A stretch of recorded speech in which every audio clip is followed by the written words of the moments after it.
Canada is stepping up efforts to prevent a surge in border crossings as US President-elect Donald Trump threatens to impose new tariffs on Canadian imports. In response, Canadian officials are reinforcing border security and working to ease tensions over trade. The political tariffs or the potential tariffs could impact the economy, prompting Canada to explore alternative trade strategies. Take a look.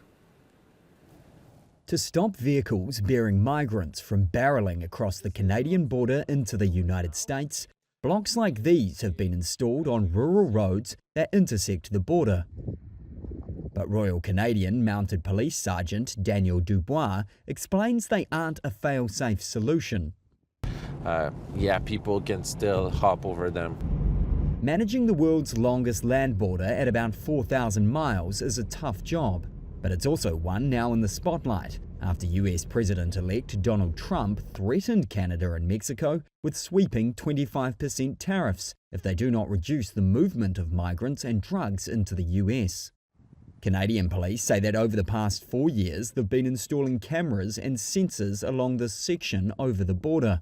But for us, we typically will not arrest a migrant. But officials like Charles Poirier acknowledge they are limited in what they can do to stop southbound migrants who are typically in Canada legally. Well, here's the thing. They haven't committed an offense until they've crossed into the United States. So our focus for the past few months, and actually the past year and a half, has been on arresting and prosecuting the smugglers. 4 migration experts Reuters spoke with were unsure how new border security technology and equipment would prevent crossings. Canadian politicians admit the show of border strength is about creating an impression of security. Push people to cross through.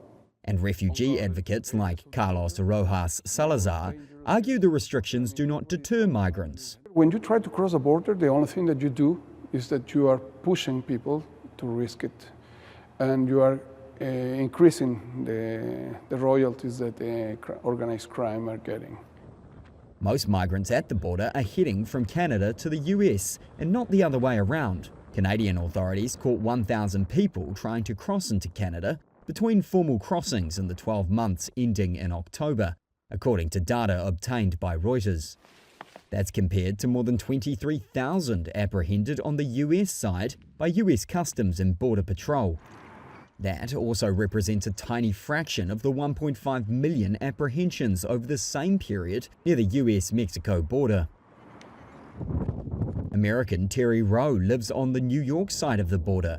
He says his motion-sensing cameras regularly film migrants crossing the border on foot, mostly towards the US. It makes us a little nervous, Yeah. You know, when it's 70 feet from your bedroom window. I mean, we keep our doors locked. But recently, he has noticed more heading north towards Canadian soil. Canadian law enforcement are also bracing for a potential influx of migrants fleeing Trump's threat to carry out mass deportations once he is in the White House. They say they have redeployed officers across the border to try prevent a surge. Fear might drive some people into fleeing the United States and coming to Canada, hoping for a better future. So we had to be ready.